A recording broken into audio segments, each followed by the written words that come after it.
axmedow xuuraankaad waddaa waa xujiyayaabe in yar baan xaqiiqada dhabtaa kaaga xadayaaye marka laga xodxodanayo gaal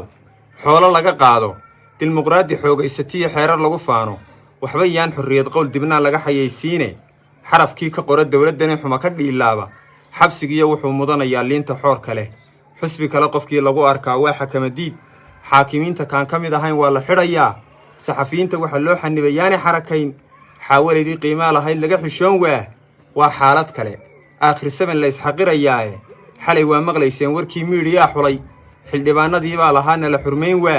ka xasaanadda leh sidan haddii loo xagxaganayo bal xuurtada miskiin lagu hayana dib uga xaajooda tan ninkii xiniyaa lahaa sibiq xawaareeyo hablii qaar markii la xukumay xamar u yaaceen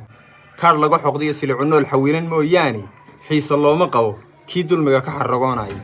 ha yeeshee xalkeedaa la heli xaylo dabadii mar unbuu xilka u qabanayaa wiil xasiliyaa xayaatada adkaatiyo wakhtiga laga xuruumaayo insha allah xaysi noo curtiyo dhool gubaa xigiye xilli ay ahaataba shacbigu waa xasilayaae xejistaay sad khayrliyo nasiib xiimayaa imane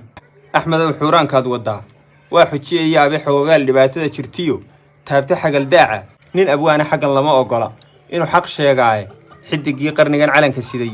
xididka suugaanta xasan daahir weersame ninkaa shacabku xiiseeyo isbaxaadir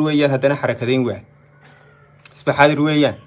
haddana xarakadayn waaye ma xafladiya maansooyinkii duurxulka ahaaye xaskay dabada geliyeen raggii xiid ahaan jirayey oo wax suuqa lagu xaabayaa xeelo doqoneed mar haddii bulshada kii xoqdaba xamil ku rooraayo annayaan xasaasiga ku mudan xeraka weydaaray xanuunkeeda iga daa murtida hay xasaradayni